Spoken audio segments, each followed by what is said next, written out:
இப்போது நாம் MIET college கல்லூரியினுடைய மாணவர்கள் தங்கும் விடுதியிலே என்னுடைய அருமை நண்பர் நம்ம பழனியை சேர்ந்த ஜாஃபர் அலி அவர்களை சந்திக்க வந்தேன். அவர்களோடு ஒரு பழம்பெரும் கவிஞரையும் காண்கின்ற வாய்ப்பு கிடைத்தது.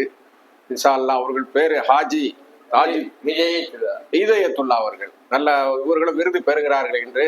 இவர்கள் நம்முடைய பழைய முனைவர் ஜாஃபர் அலி அண்ணன் அவர்கள். நம்ம அவர்கிட்ட ஒரு விசேஷம்னா அடிக்கடி நிறைய குறிப்புகள் எடுத்து கம்பேரிசன் பண்ணி சித்தர்கள் எப்படி ஒற்றுமையா இருக்காங்க, அவங்களுடைய கருத்துக்கள் எப்படி பாடல்கள் ஒற்றுமையா இருக்கிறதுன்னு சொல்லி ஆய்வு செய்து அதை வகுப்பையில ஒப்படைத்து டாக்டரேட் வாங்கியிருக்காங்க அவர்கள். சொல்லுங்க, அது சொல்லுங்க.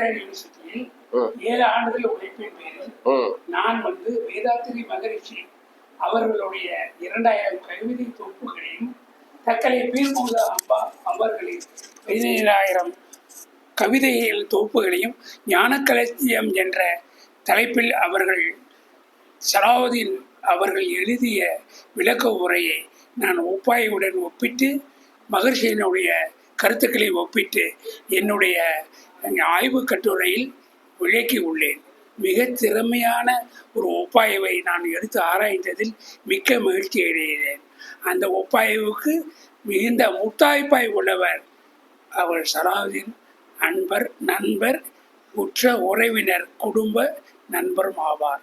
அவருடன் நான் உரையாடுவதிலும் உடன் இருப்பதிலும் மனம் பகிர்ந்து நான் பேசுவதிலும் மற்றற்ற மகிழ்ச்சியை அடைகிறேன். எல்லா புகழும் இறைவனுக்கு. நன்றி ஜாஃபர் அண்ணா அவர்கள். அடிக்கடி என்கிட்ட தொலைபேசியில் தொடர்பு கொண்டு இந்த பொசிஷன்ல இருக்கு, எனக்கு இப்போ டாக்டரேட் கிடைக்க போகுது, நான் உங்கள் பேர் அதில் குறிப்பிட்டிருக்கேன், இந்த புக்கிலேருந்து இதை ரெஃபரன்ஸ் எடுத்து எனக்கு அது கிடைச்சது ரொம்ப சந்தோஷம்னு அவங்க மகிழ்ச்சியோட அப்பப்போ அது நகலையும் அனுப்பி வைப்பாங்க. அப்படி ஒரு நல்ல உள்ளம். இப்போது நமக்கு புதுசாக அறிமுகமாயிருப்பவர் என்ன, இளையாங்குடியை சேர்ந்த மூத்த கவிஞர் என்ன ஹாஜி ஹிதாயத்துல்லா அண்ணா அவர்கள். அவ்வளோ விருது வாங்குறாங்க, பொற்களி வாங்குறாங்க. இப்போ அவர்கள் தன்னை பற்றி கொஞ்சம் சொல்லுவார்கள். இளையான்குடி சொந்த ஊர். இளையான்குடியில் டாக்டர் ஜாகிர் ஹுசைன் கல்லூரியில் பணியாற்றி 2004 பணி ஓய்வு. டாக்டர் ஜாகிர் ஹுசைன் கல்லூரி பணியாற்றிய சமயத்தில் தான் இஸ்லாமிய இலக்கியங்களை சண்முகமாயிருந்த நான் இஸ்லாமிய இலக்கியங்களை படிக்க ஆரம்பித்து வாசிப்பின் நேசத்தால் இஸ்லாத்திற்கு வந்திருக்கிறேன். எவருடைய நிபந்தனையும் கட்டாயமும் கிடையாது. சண்முகமாக இருந்து பல நூல்கள் எழுதி அந்த நூலுக்கு பரிசுகளாக பெற்று இப்பொழுது முறையாக களிமா சொல்லி முறையாக உங்களோடு இவர்களோடு ஒருவராக இணைந்திருக்கிறேன். இஸ்லாமும் நானும் ஒன்றாக இஸ்லாம் என்னை தழுவிக்க இருக்கு. இஸ்லாம் என்னை தழுவி இருக்கிறது, நான் தழுவினா அது என்னை தழுவி இருக்கிறது.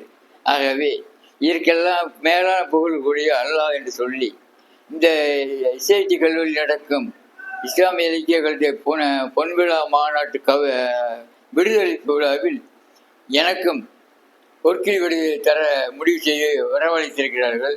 சகோதரர் சலாவுதீனோடு நானும் இணைந்து பொற்கிழியை வாங்குவதை மிக பெருமையாக கருதுகிறேன். எல்லா புகழுக்கும் அல்லாதே காரணம். நன்றி.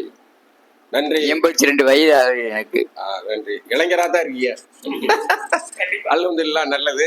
இப்போ 2 முக்கியஸ்தர்கள் நம்ம பார்த்துருக்கோம். இந்த நிகழ்ச்சிக்கு இந்த நிகழ்ச்சி சிறப்பாக நடைபெறவும் எழுச்சியுடனும் நிறைவுடனும் மிகுந்த வெற்றிகரமாக நடந்து முடிய எல்லாம் உள்ள இறைவனை பிரார்த்திக்கிறேன். இவர்கள் சொல்வதை போன்று இப்போ அவங்கள்ட்ட விட்ட பழைய அடையாளங்கள்லாம் மறைந்து அவர்களாக சொல்லலைன்னா நமக்கு தெரியாது. அப்போ அவர்கள் என்னுடைய பாரம்பரியம் என்ன, நான் எப்படியெல்லாம் கடந்து வந்திருக்கிறேன் என்பதற்காக அதை குறிப்பிட்டார்கள். எல்லாம் ஆதமுடைய மக்கள் தான், சகோதரர்கள். அவங்க நம்ம களிமா சொல்லியிருக்கோம், அவங்க களிமா சொல்லலை. எல்லோரையும் நேசிக்க வேண்டியதும் எல்லோருடையும் அன்பா பழக வேண்டியதும் எல்லோருக்கும் நீதியா நடக்க வேண்டியதும் நம்ம இஸ்லாத்தின் கடமை என்பதை நபிகள் நாயகர் நமக்கு அறிவுறுத்தி இருக்கிறார்கள். அதன்படி நடந்து வெற்றி பெறுவோம் என்று கூறி இந்த நிகழ்வை நிறைவு செய்கிறேன். நன்றி. வாழ்க, வளர்க, ஒளிர்க. நல்லா இருக்கீங்களா? யார் தெரியுதா? சலாவுதீன் நெல்லை ஏர்வாடி ஃபாதர், நான் உங்களுக்கும் அனுப்பியிருக்கேன். சலாவுதீன் தக்கலை பீரப்பா உடையது.